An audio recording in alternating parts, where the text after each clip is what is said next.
Doctor Baba Saheb Ambedkar open university.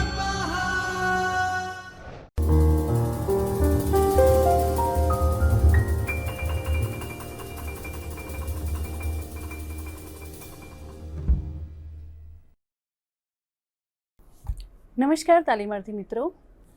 Doctor Baba Saheb Ambedkar open યુનિવર્સિટીના શિક્ષણશાસ્ત્ર વિભાગમાંથી હું ડૉક્ટર હિના રાવલ આપ સૌનું સ્વાગત કરું છું. તાલીમાર્થી મિત્રો, આજે આપણે બીએડના પ્રથમ વર્ષના પેપર કોડ ES 116 ગુજરાતીનું અધ્યાપન, જેમાં વિભાગ 1 એકમ 5 માતૃભાષા શિક્ષણનું આયોજન, જેના વિશે અભ્યાસ કરીશું. તો સૌપ્રથમ અગાઉના લેક્ચરમાં આપણે તાસ આયોજન એટલે શું, તાસ આયોજનની સંકલ્પના, તાસ આયોજનનું મહત્ત્વ, એના વિશે અભ્યાસ કર્યો હતો. આજના વ્યાખ્યાનમાં આપણે તાસ આયોજનના સોપાનો, જે સોપાનો પૈકી તાસ આયોજનના સોપાનોમાં તેના સામાન્ય હેતુ, સામાન્ય બાબતો, વિશિષ્ટ હેતુઓ, સંદર્ભ પુસ્તકો કે સંદર્ભ ગ્રંથો, વિષયવસ્તુ પૃથક્કરણ, આટલા જે સોપાનો છે એના વિશે આપણે અગાઉના વ્યાખ્યાનમાં વાત કરી હતી. આજે આપણે એ પછીના જે સોપાનો છે એના વિશે અભ્યાસ કરીશું.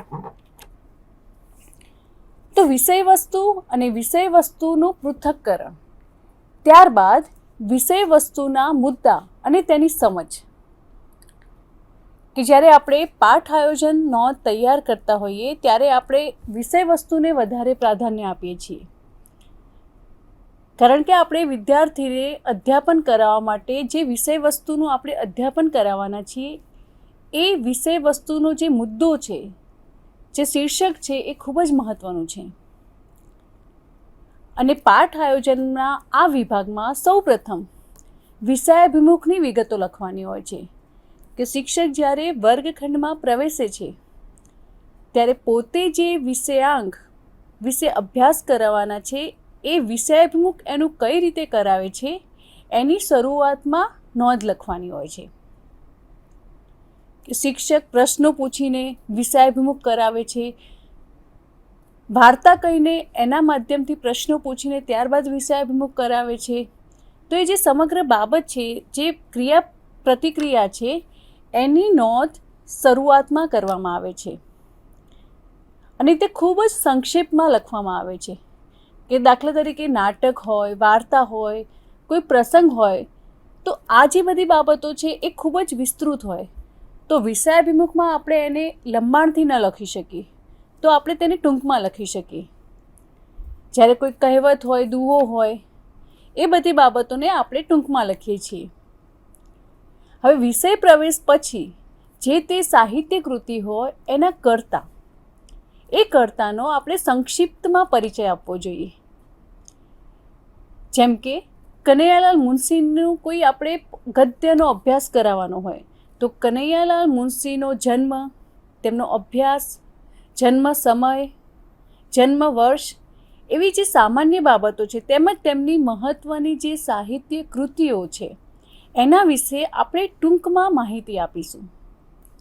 ત્યારબાદ આ બધી નોંધ થઈ ગયા પછી આપણે જે વિષય વસ્તુના મુદ્દાનો અભ્યાસ કરાવવાનો છે,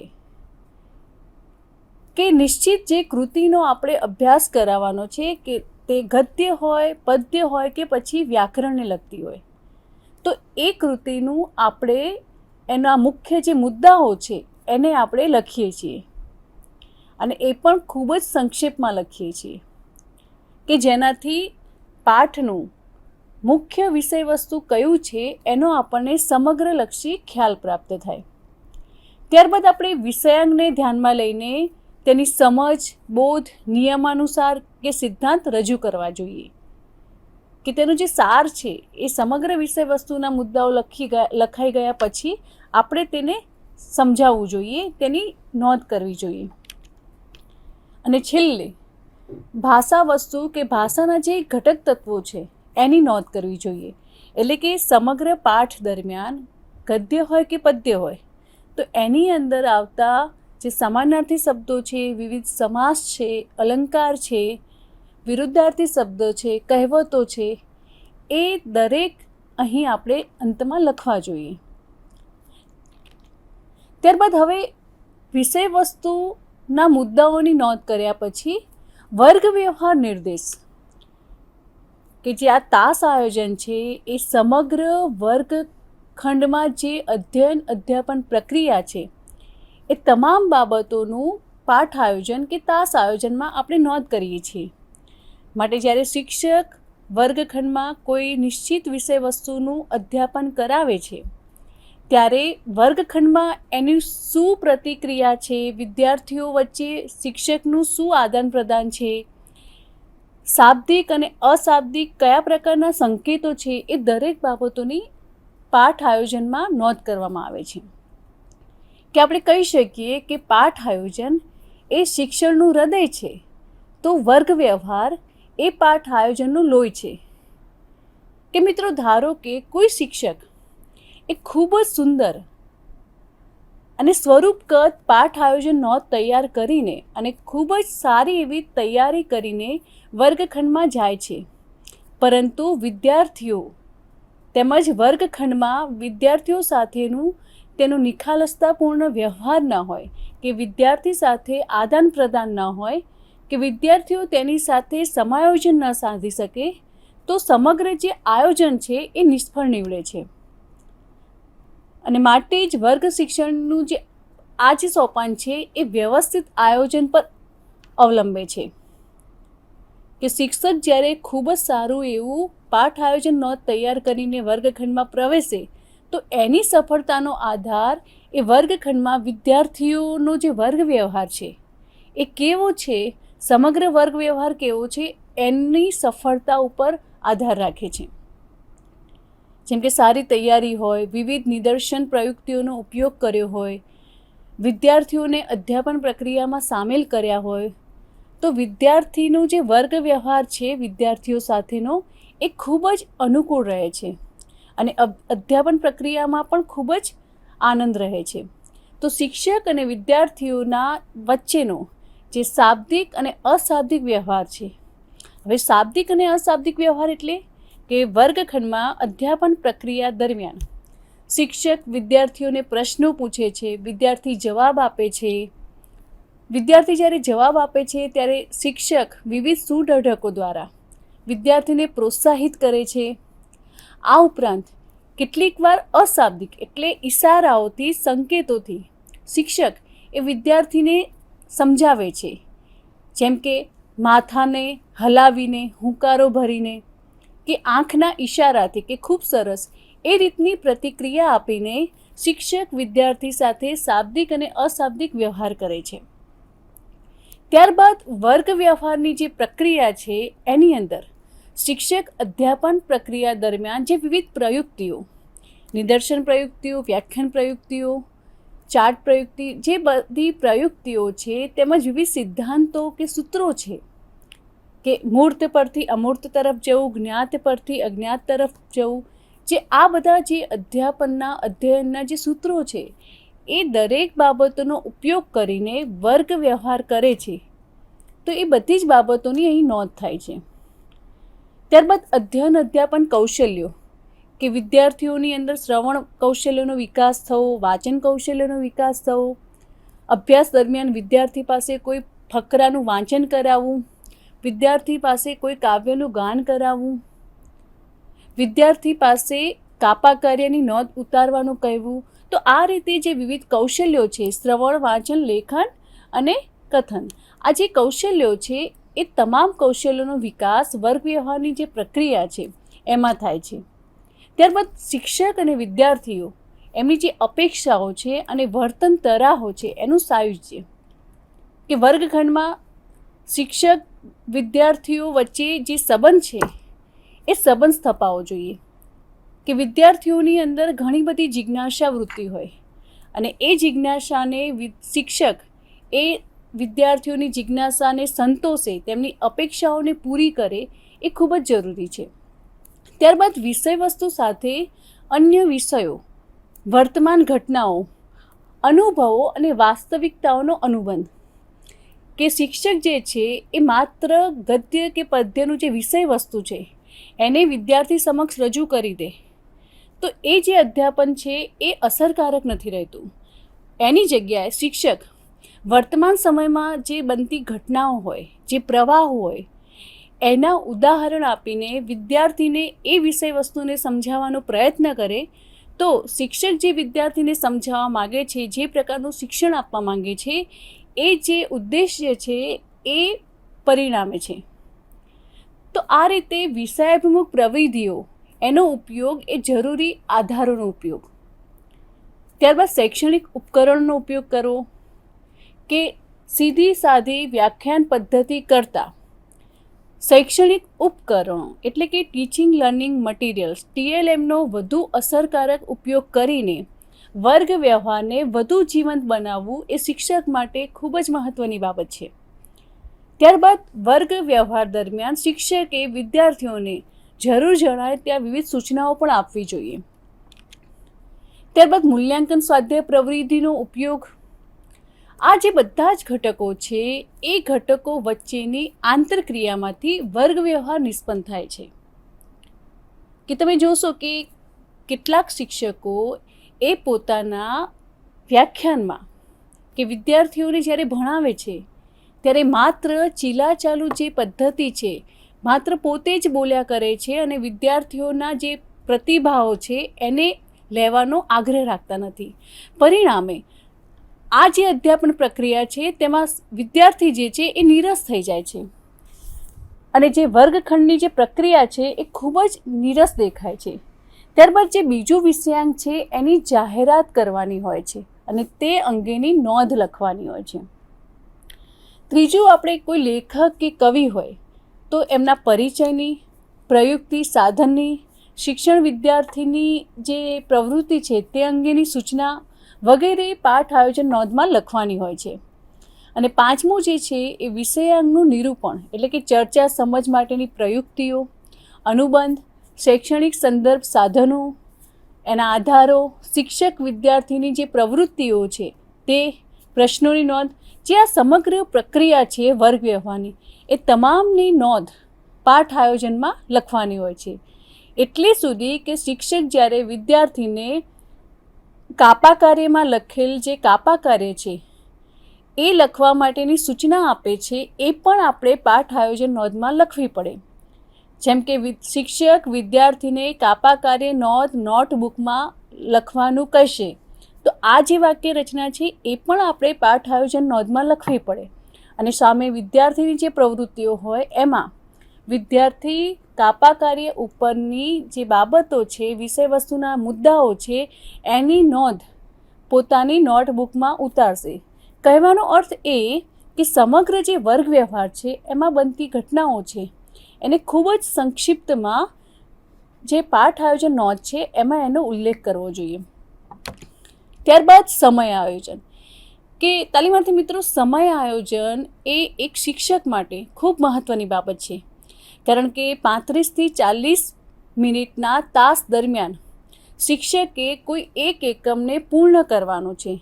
તો એ એકમને લગતા બધા જ વિષય વસ્તુના મુદ્દાઓનો સમાવેશ થઈ જાય તેમજ સ્વાધ્યાય, મૂલ્યાંકન, આ બધી જ જે પ્રક્રિયા છે એ સમય મર્યાદામાં પૂર્ણ થાય એ માટે શિક્ષકે ખૂબ જ ઝીણવટભર્યું આયોજન કરવું એ ખૂબ જ જરૂરી છે. તો એ રીતે પાઠ આયોજનમાં સમય આયોજન પણ ખૂબ મહત્ત્વનું છે. ત્યારબાદ સંદર્ભ સાહિત્ય અને શૈક્ષણિક સાધનો. તો પાઠ આયોજન નોંધમાં શિક્ષકે જે તે એકમને સમજાવવા માટે જે સંદર્ભ પુસ્તકોનો અભ્યાસ કર્યો હોય કે જે સંદર્ભ સાહિત્ય કે સામગ્રી કે સાધનનો ઉપયોગ કર્યો હોય તેની નોંધ પાઠ આયોજનમાં કરવાની હોય છે કે જેથી વિદ્યાર્થી એકમના ધ્યાનમાં રાખીને એનો ઊંડાણપૂર્વક અભ્યાસ કરવા માંગે તો એ પુસ્તકોનો ઉપયોગ કરીને એના વિશે વધારે પરિચય પ્રાપ્ત કરી શકે. ત્યારબાદ હવે આપણે જોઈએ વિષયાંગાભિમુખ કે હવે વિષયાંગ એટલે કે જે વિષયનો જે મુખ્ય એકમ છે, જે શીર્ષક છે એના વિશે વિદ્યાર્થીને કઈ રીતે અભિમુખ કરવો એટલે પરિચિત કરવો. તો સૌપ્રથમ વિષયાભિમુખ એટલે વિષયાંગ અને અભિમુખ થવું. કે મિત્રો, તમારા માનસમાં એક વસ્તુ સ્પષ્ટ કરવી કે વિષય એટલે તમારો જે તે પણ વિષય છે, ગુજરાતી છે, સંસ્કૃત છે તે, અને વિષયાંગ એટલે તમારો વિષયને કેન્દ્રમાં રાખીને જે એકમ છે એને આપણે વિષયાંગ કહીશું. ત્યાં આપણે પાઠ કે એવા શબ્દોનો ઉપયોગ નથી કરતા. હું ઘણીવાર કહું છું કે બીએડની તાલીમ મેળવેલ તાલીમાર્થી અને તાલીમ વગરના શિક્ષક આ બંનેમાં ખૂબ જ તફાવત પડી જાય છે. કારણ કે જેણે તાલીમ લીધી હોય એના માનસમાં વિષયાંગ એટલે શું એ સ્પષ્ટ હોય છે. તો જ્યારે આપણે કાપા કાર્યમાં બોર્ડ ઉપર આપણે એવું લખીએ છીએ કે વિષય ગુજરાતી, ત્યારબાદ વિષયાંગ લખીએ છીએ અને વિષયાભિમુખ થઈ ગયા પછી આપણે જે વિષયાંગ છે એ લખીએ છીએ. વર્ગમાં પ્રવેશતાની સાથે આપણે વિષય ગુજરાતી, વિષયાંગ, મીરાના પદો, નરસિંહના પદો એ રીતે શરૂઆતથી જ આપણે અગાઉથી લખી નથી દેતા. પરંતુ જેમ જેમ અધ્યાપન પ્રક્રિયા આગળ વધે છે તેમ તેમ આપણે વિષયાંગ લખીએ છીએ. તો એ ખૂબ મહત્ત્વની બાબત છે. જ્યારે આપણે તાલીમાર્થી તરીકે બીએડના લેશન આપતા હોઈએ ત્યારે આપણું વિષયાભિમુખ કેવું છે એ ખૂબ મહત્ત્વની બાબત છે. કારણ કે વિષયાભિમુખના આધારે જ ખ્યાલ આવે કે શિક્ષકે પોતાના પાઠ આયોજન નોંધમાં કેવી તૈયારી કરી છે. કારણ કે વિદ્યાર્થી પાસેથી વિષયાભિમુખ માટે વિવિધ પ્રશ્નો કઢાવીને વિષયાભિમુખ કરાવવું એમાં શિક્ષકની ખૂબ જ મહેનત માંગી લે છે. તો આ રીતે વિષયાભિમુખ છે એ વિષય પ્રવેશ છે, પ્રારંભ છે, આરંભ છે, પ્રસ્તાવના છે તેમજ પૂર્વ ભૂમિકા છે. વિષયાભિમુખ માટે અને પાઠ પ્રવેશ જેવા વિવિધ નામો પણ છે. તેને આપણે પાઠ પ્રવેશ પણ કહી શકીએ. અને શિક્ષણ કાર્યનું આરંભ બિંદુ એટલે વિષયાભિમુખ અને તે વિષયાંગ શિક્ષણ માટેનું પૂર્વ તૈયારીરૂપ સોપાન છે. ત્યારબાદ આપણે સંકલ્પના જોઈએ કે વિદ્યાર્થીઓનું વિષયાંગ પ્રત્યે ધ્યાન કેન્દ્રિત કરવા. કે જ્યારે આપણે વિષયાભિમુખ કરાવી દઈએ છીએ ત્યારે વિષયાંગ એટલે કે આજે આપણે લોહીની સગાઈ પાઠનો અભ્યાસ કરીશું. તો મિત્રો આ જે વાક્ય છે એ વાક્ય ઉપરથી વિદ્યાર્થીઓને ખ્યાલ આવે છે કે આજે આપણે આ એકમનો અભ્યાસ કરવાનો છે. તો વિષયાંગ પ્રત્યે અભિમુખ કરવા, જિજ્ઞાસા જાગૃત કરવા માટે આ સંકલ્પના ખૂબ જ જરૂરી છે. અને એક વિષયના શિક્ષણ કાર્યમાંથી બીજા વિષયના શિક્ષણ કાર્ય તરફ લાવવા એટલે કે મેં અગાઉ વાત કરી કે વિષયાભિમુખ દરમિયાન વિદ્યાર્થીઓ પાસે જે પૂર્વ જ્ઞાન છે એ જ્ઞાનને લગતા આપણે પ્રશ્નો પૂછીએ છીએ અને ત્યારબાદ એ જ્ઞાનને ધ્યાનમાં રાખીને નવા જ્ઞાન તરફ એમને લઈ જવાના છે.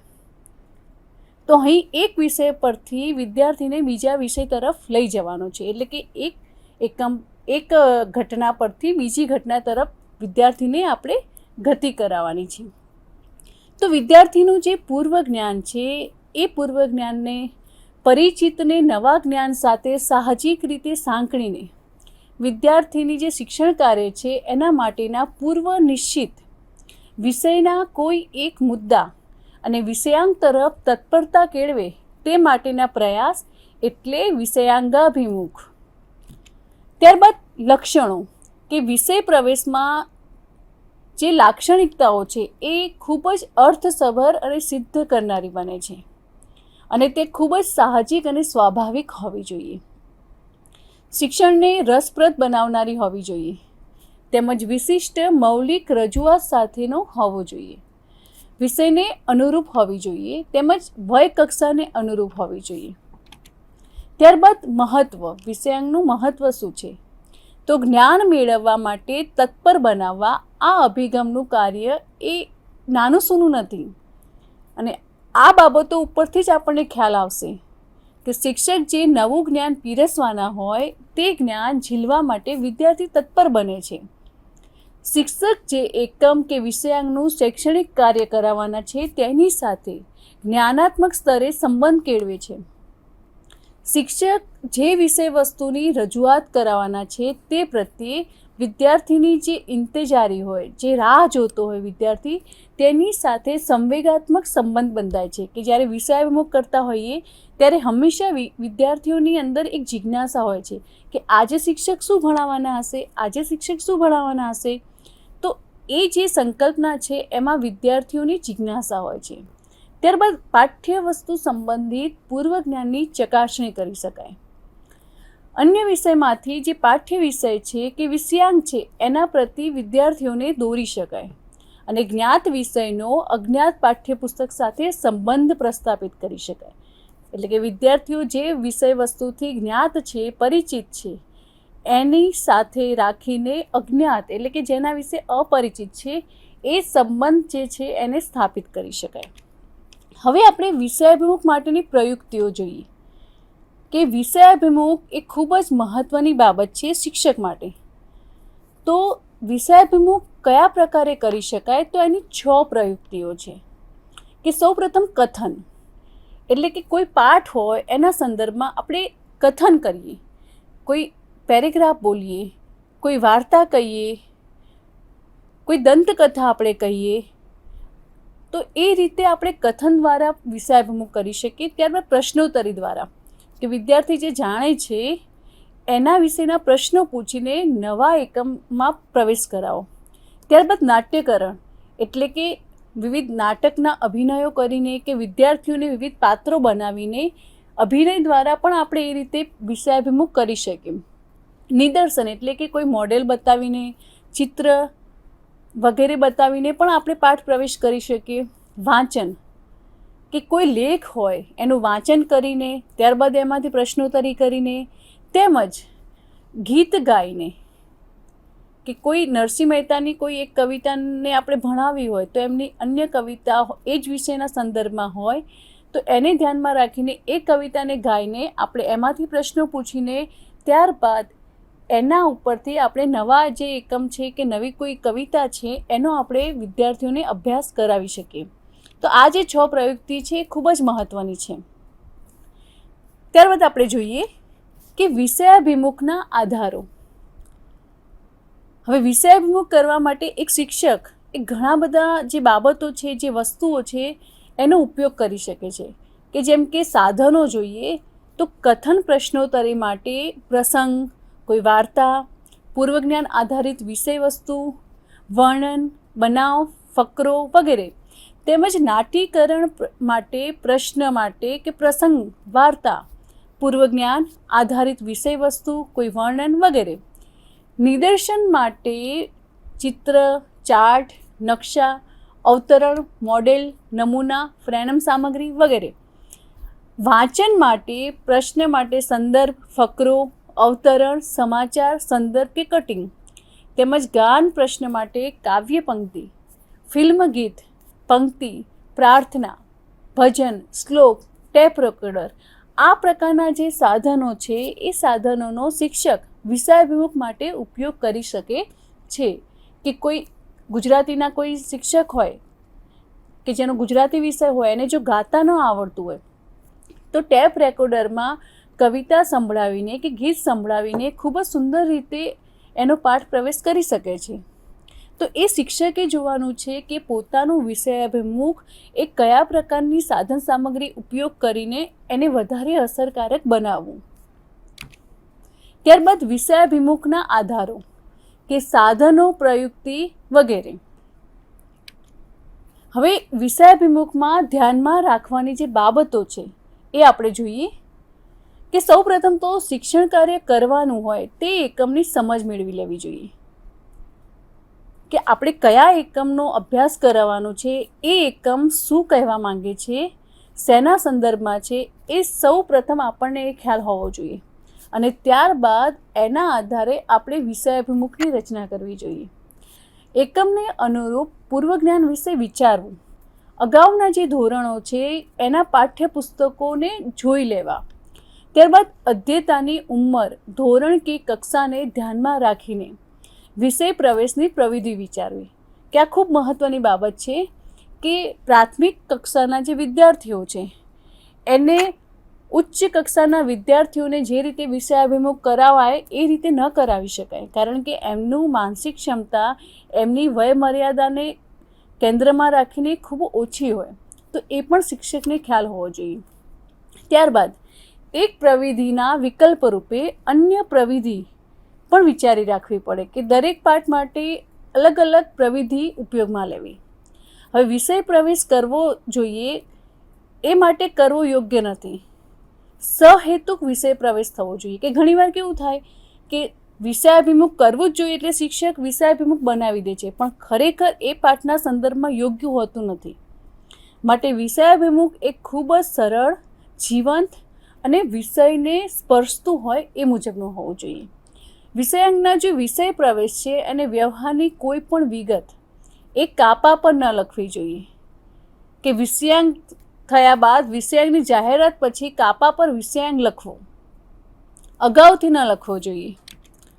ત્યારબાદ હવે આપણે વિષયાંગની જાહેરાત કરીએ છીએ કે વિષયાભિમુખ થઈ જાય છે, એટલું જ મહત્ત્વનું સોપાન વિષયાંગની જાહેરાત છે, કે હર્બાટની જે પંચપદીમાં તેને હેતુકથન કહેવામાં આવે છે, કે શિક્ષક આજે વિદ્યાર્થીઓને લોહીની સગાઈ પાઠનો અભ્યાસ કરાવશે. તો આ થયું વિષયાંગની જાહેરાત, કે પાઠનો જે પ્રારંભ છે એ ગમે તેટલો આકર્ષક હોય, અસરકારક હોય, પણ તેને વિષયાંગ સાથે સાંકળતા વિધાનોની રજૂઆત યોગ્ય ન હોય તો પણ વિદ્યાર્થી સરળ રીતે વિષયાંગ સાથે પહોંચી શકતો નથી. અને આ સોપાન જે છે એના પ્રારંભમાં અર્થ કે બોધને નવા જ્ઞાન સાથે સાહજિક રીતે સાંકળી અને નવા જ્ઞાનના શીર્ષકની જાહેરાત કરવામાં આવે છે. તેનું અંતિમ વિધાન એ આજે આપણે આવો જ ભાવ કે બોધ વ્યક્ત કરતા પાઠ કે કાવ્ય પાઠનું કરતું કે કાવ્ય શીખીશું એવો હોવો જોઈએ. તો આનાથી વિદ્યાર્થીઓમાં એ સ્પષ્ટ થાય છે કે આજે આપણે કયા એકમનો અભ્યાસ કરવાનો છે. તો આને આપણે વિષયાંગની જાહેરાત અથવા તો હેતુ કથન પણ કહીશું. ત્યારબાદ લેખક કવિ પરિચય, કે હવે આપણે જે એકમ ભણાવવાનો છે એ એકમનો આપણે પરિચય, કે વિષયાંગ વિશે આપણે વિદ્યાર્થીઓને માહિતગાર કરી દીધા. હવે ગુજરાતી વિષય છે આપણો માટે. ત્યારબાદ મહત્ત્વની બાબત કે જે એકમનો આપણે અભ્યાસ કરાવવાના છીએ એના લેખક કે કવિ, તો સૌપ્રથમ આપણે એનો પરિચય આપીશું, કે લેખક અને કવિ એની બાબતમાં બે મતો ઉપસી આવ્યા છે, કે એમનો પરિચયની બાબતમાં. સૌપ્રથમ મત એવો છે કે વિદ્યાર્થીઓ લેખકનો પરિચય મેળવે ત્યારે તેમના અન્ય સાહિત્ય સર્જનની પણ વાત કરવામાં આવે, જેથી વિદ્યાર્થીઓમાં વિશિષ્ટ પ્રકારનો રસ ઉત્પન્ન થાય. શિક્ષક અન્ય કૃતિઓની જે લેખક છે એ વિશેની રસિક વાત કરે અને કહે કે તેના જેવી જ અન્ય કૃતિ તે જ લેખકની એક કૃતિ આજે પણ આપણે શીખવાના છીએ. તો વિદ્યાર્થીઓમાં આનંદ સાથે ઉત્સુકતામાં ઉમેરો થાય છે અને પરિણામે સ્વરૂપગત તે વર્ગ શિક્ષણ એ વધારે રસપૂર્વક રીતે વિદ્યાર્થી તેમાં જોડાય છે. હવે બીજો મત એવો પણ છે કે પાઠના અંતે લેખકનો પરિચય આપવો જોઈએ, કારણ કે વિષયાભિમુખ પ્રયુક્તિ દ્વારા પાઠ પ્રતિ વિદ્યાર્થીઓનું આકર્ષણ થયું હોય ત્યાં જ લેખક પરિચય આપે છે અને તેમાં અવરોધ થવાની શક્યતા રહે છે. જ્યારે પાઠના અંતે લેખકનો પરિચય અપાય તો વિદ્યાર્થીઓને જે રસ પડ્યો હોય, પાઠ અધ્યયનમાં તેણે આનંદ અનુભવ્યો હોય, તો લેખકના વિશે જાણવાની ઈચ્છા થાય અને કવિ અને લેખક પરિચય સમયે તેમની અન્ય કૃતિઓ વાંચવા તે પ્રેરાય છે. તો આ પ્રકારના જે બે મત છે, પણ આ બંને મતમાં વધારે પડતું યોગ્ય જે પહેલો મત છે કે સૌપ્રથમ તો કૃતિના જે કર્તા છે એના વિશે આપણે પરિચિત કરાવીએ અને ત્યારબાદ એ કૃતિ વિશે આપણે પરિચય કરાવીએ. શિક્ષક આ બંને મતમાંથી કોઈ પણ પ્રયુક્તિનો ઉપયોગ કરી શકે છે અને આમ સર્જક પરિચય આપવો એ ખૂબ જ જરૂરી છે. શિક્ષકે પોતાના જે અનુભવો છે એ અનુભવના આધારે આપવાનું રહે છે. બીજી બાબતમાં ધ્યાન રાખવાનું એ છે કે પ્રશિક્ષણાર્થીઓ એ લાંબા પાઠમાં એક પાઠને 3-4 તાસમાં વહેંચીને પાઠ આપે છે, ત્યારે પ્રથમ તાસ સમયે અથવા છેલ્લા તાસ સમયે લેખક પરિચય આપવો જોઈએ. એટલે કે એક પાઠનું શિક્ષણ કાર્ય 3 કે 4 તાસ આપવાનું હોય ત્યારે ફક્ત એક જ વાર પરિચય આપવાનો છે, કે કોઈ એકમ એટલો બધો લાંબો હોય કે 3 કે 4 તાસ દરમિયાન એને ભણાવવો પડે, તો દરેક તાસમાં લેખક કે કવિનો પરિચય આપવો એ જરૂરી નથી.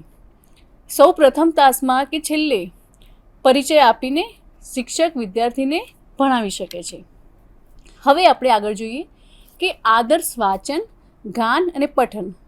આ જે સોપાન છે તે વિષયાંગના અધ્યયન અધ્યાપનનો પ્રારંભ છે, કે વિદ્યાર્થીઓને વિષયાંગના વિષય વસ્તુનો પરિચય કરાવવાની સાથે આદર્શ મુખ વાંચન કે ગાન પઠનનો આદર્શ નમૂનો પૂરો પાડે છે.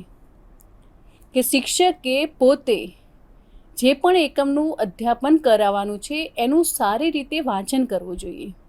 વિદ્યાર્થી પાસે એનું વાંચન કરાવવું જોઈએ, આરોહ અવરોહયુક્ત.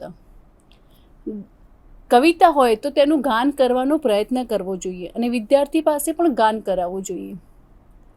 ત્યારબાદ પાઠના આદર્શ વાંચન બાદ શિક્ષક એ કાપા પર 2-3 ટૂંકા હેતુ કે પ્રશ્નો રજૂ કરીને વિદ્યાર્થીઓની પાઠ અંગેની જે સમજ છે એ સ્પષ્ટ કરી શકે છે.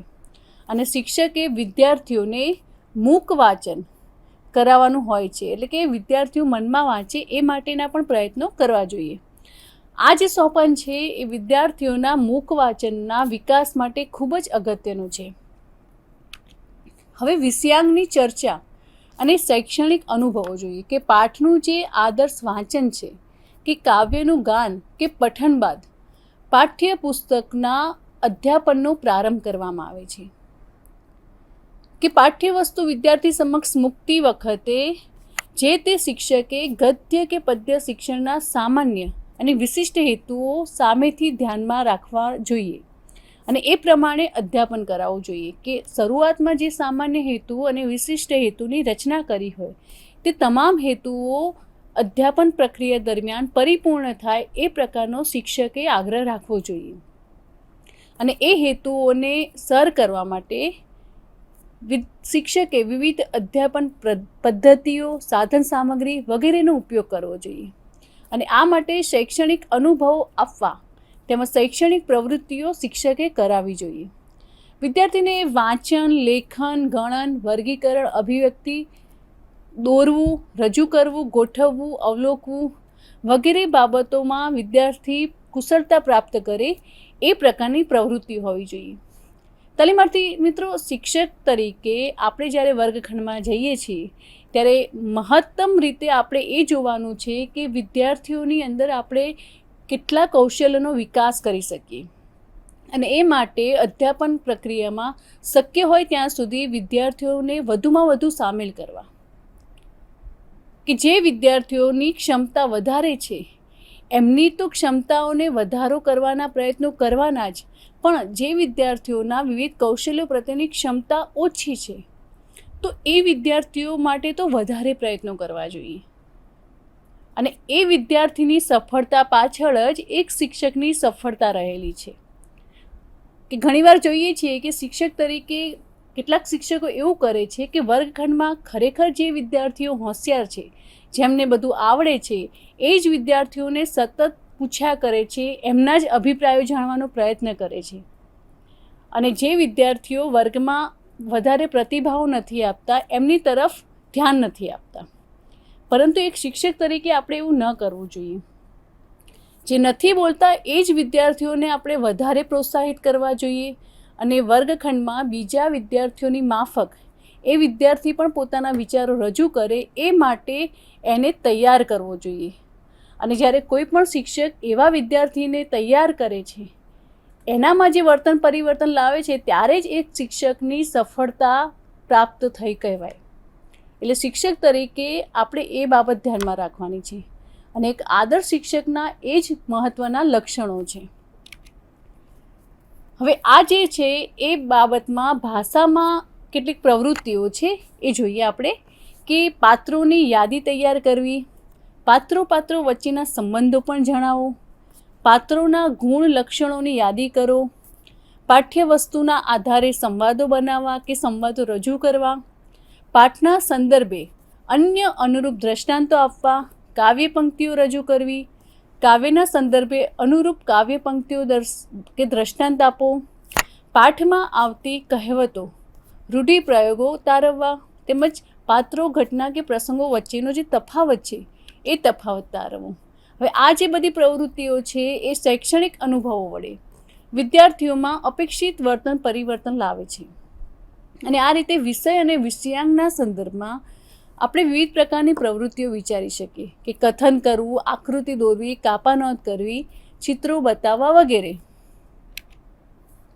ત્યારબાદ નવા શબ્દોથી વિદ્યાર્થીને પરિચિત કરવા માટે કેટલીક પ્રયુક્તિઓ છે જે આપણે જોઈએ કે દાખલા તરીકે હું તમને કહું કે મેથી પાક. હવે મેથી પાક જે શબ્દ છે એ શબ્દોનો પરિચય કરાવવા માટે આપણે વિદ્યાર્થી સમક્ષ 2 વાક્યોને મૂકી શકીએ. સૌપ્રથમ તો અમારે ત્યાં મેથી પાક બનાવ્યો છે. જ્યારે બીજું વાક્ય છે આજે તેને મેથી પાક ચખાડ્યો. ત્યારે તેણે ઉત્તર આપવાનું શરૂ કર્યો. હવે આ જે બંને વાક્યો છે એ બંને વાક્યોમાં મેથી પાક જે શબ્દ છે એના અર્થ એ અલગ અલગ છે. પહેલું વાક્ય જે છે કે અમારે ત્યાં મેથી પાક બનાવ્યો એક વાનગી છે, તો અહીં વાનગીના સ્વરૂપમાં છે, જ્યારે મેથી પાક એટલે ચખાડ્યો એટલે કે માર માર્યો. તો બંનેની અહીં સંકલ્પના કે એનો અર્થ એ અલગ છે, જ્યારે શબ્દ એક જ છે. તો એ સ્પષ્ટીકરણ પણ શિક્ષકે કરાવવું જોઈએ કે સ્પષ્ટીકરણ દ્વારા, ચર્ચા દ્વારા કે દાખલા તરીકે પલ્લવગ્રાહી શબ્દને આપણે સ્પષ્ટ કરવા માટે કેટલાક પ્રશ્નો પૂછી શકીએ કે આ શબ્દમાં કેટલા શબ્દો છે, કયા કયા.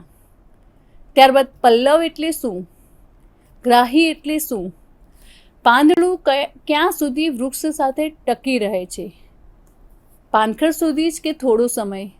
ત્યારબાદ મૂળ રૂપ સુધી વૃક્ષ સાથે ટકી રહે કે વૃક્ષ ટકે ત્યાં સુધી, કે મૂળ ક્યાં સુધી વિકસે, ઊંડે સુધી. ત્યારબાદ સમાસ વિગ્રહ જે છે એનું આપણે ઉદાહરણ જોઈએ કે દાખલા તરીકે ગજાનન કે જેનું મુખ હાથી જેવું છે. તો સંધિ વિગ્રહનું છે ઉદાહરણ કે અતિશયોક્તિ કે અતિશયક ઉક્તિ. વિરોધી શબ્દ જોઈએ કે ધવલ શબ્દ એ આપેલો હોય તો તેના જેવા પ્રશ્નો પૂછવા. ત્યારબાદ શ્યામ શબ્દનો વિરોધી પાઠમાંથી શબ્દ શોધી કાઢવું. સામાનાર્થી શબ્દ આપીને દાખલા તરીકે વારી શબ્દના પાઠમાં આપેલા શબ્દો, સામાનાર્થી શબ્દો શોધી કાઢવા. તો વિદ્યાર્થી જળ કે પાણી જેવા શબ્દોને શોધી કાઢશે. ત્યારબાદ વર્ણન કરીને એટલે કે દાખલા તરીકે નરસિંહ શબ્દની સમજૂતી માટે આ શબ્દોમાં 2 શબ્દો સમાયેલા છે, એક તો નર અને બીજું સિંહ. હવે નર એટલે માણસ અને સિંહ એટલે સિંહ. જેવું અડધું શરીર માણસ જેવું અને અડધું શરીર સિંહ જેવું તે નરસિંહ. બીજો અર્થ તેનો તે પણ કહી શકાય કે સિંહ જેવો માણસ કે સિંહ સમાન ગુણો ધરાવતો માણસ. તો આ રીતે એક જ શબ્દના અલગ અલગ અર્થ થઈ શકે. હવે ઉપસર્ગ કે પૂર્વક જુદા પાડીને કે દાખલા તરીકે સુવાક્ય. હવે સુ એટલે સારું અને વાક્ય એટલે વિધાન. સારું વિધાન જેવો એનો અર્થ થાય છે. હવે પ્રાદેશિક, પ્રદેશ, કયા રાજ્ય કે પ્રદેશ સાથે જોડાયેલું જે હોય એ અહીં આપણે દેખીએ છીએ. ત્યારબાદ કથા કરીને એટલે કે દાખલા તરીકે ભાગીરથી કે ભગીરથી જ્યાં તપ દ્વારા અવતરણ કરાયેલી ગંગા નદીની કથા દ્વારા. આ ઉપરાંત લક્ષ્યાર્થ તારવીને એટલે કે આંખોમાં કૂવા પડ્યાની સમજ, જ્યારે કૂવાની લાક્ષણિકતા તારવી, કઈ લાક્ષણિકતા આંખ સાથે જોડવાથી અર્થ મળે તે વિચારવા કહ્યું. કે એનો અર્થ આપણે જોઈએ તો આંખે અંધાપો આવવો અથવા તો આંખો ઊંડી ઉતરી જવી. હવે ગદ્ય કે પદ્યમાં આવતી જે ઘટના છે એ ઘટના કે વિષય વસ્તુની સાથે વિદ્યાર્થીની ભાષા પણ શીખવવાની છે અને તેને ધ્યાનમાં રાખીને શબ્દ આગળ ઉપરાંત સમાનાર્થી વિરોધાર્થી શબ્દો, કહેવતો, રૂઢિપ્રયોગો વગેરે બાબતો અહીં નોંધાય છે. ત્યારબાદ આપણે જોઈએ મૂલ્યાંકન કે તાસ શિક્ષણ. હવે સમગ્ર વિષય વસ્તુનું અધ્યાપન થઈ ગયું, ત્યારબાદ આવશે મૂલ્યાંકન કે તાસ શિક્ષણને અંગે વિદ્યાર્થીએ શું પ્રાપ્ત કર્યું, કેટલું ગ્રહણ કર્યું કે કેટલું સમજ્યા, એ શિક્ષકે ઈચ્છિત કે વર્તન પરિવર્તન આવ્યું છે કે નથી તેની ચકાસણી કરવા માટે શિક્ષક વિદ્યાર્થીઓનું મૂલ્યાંકન કરે છે અને એના દ્વારા શિક્ષક જાણવાનો પ્રયત્ન કરે છે કે સમગ્ર તાસ દરમિયાન શિક્ષકે જે અધ્યાપન કરાવ્યું તે વિદ્યાર્થી સમજે છે કે નહીં. અને એ મૂલ્યાંકન શિક્ષક વિદ્યાર્થીઓને અલગ અલગ રીતે કરાવી શકે, જેમ કે ટૂંકા કે વસ્તુલક્ષી પ્રશ્નો પૂછીને, લેખિત પ્રશ્નોની પ્રત આપીને, કાવ્યગાન કરાવીને, કથન દર્શન કે સ્પષ્ટીકરણ કરાવીને, જૂથ કાર્ય આપીને, સંવાદ રજૂ કરાવીને, ચિત્રકામ કરાવીને, ચિત્રનું અર્થઘટન કરાવીને અને નાટ્યીકરણ કરાવીને. ત્યારબાદ સ્વાધ્યાય. તો શિક્ષક સમગ્ર એકમના અભ્યાસ પૂર્ણ થાય ત્યારબાદ વિષયને ધ્યાનમાં રાખીને સ્વાધ્યાય આપે છે કે જેનાથી વિદ્યાર્થી શું શીખે એનું દઢીકરણ થાય, પુનરાવર્તન થાય. અને આ જે સ્વાધ્યાયના પ્રશ્નો છે એ વિવિધતા લાવી વિદ્યાર્થીઓની કક્ષા અને રુચિને પોષવી જોઈએ.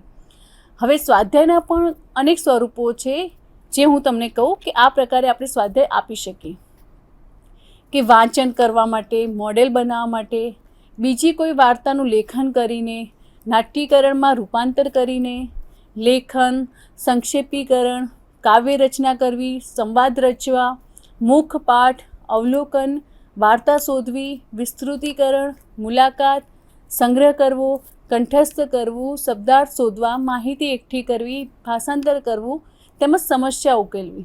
તો આ રીતે અલગ અલગ પ્રકારે વિદ્યાર્થીઓને સ્વાધ્યાય આપી શકાય. તો આમ આપણે શિક્ષણની પ્રક્રિયાના જે તાસ આયોજન છે એ તાસ આયોજનના સોપાનો એ શિક્ષણમાં ખૂબ જ મહત્ત્વના છે. અને આજે આપણે તાસ આયોજનના સોપાનો પૈકી આટલા સોપાનોનો અભ્યાસ કરીને અટકીએ છીએ.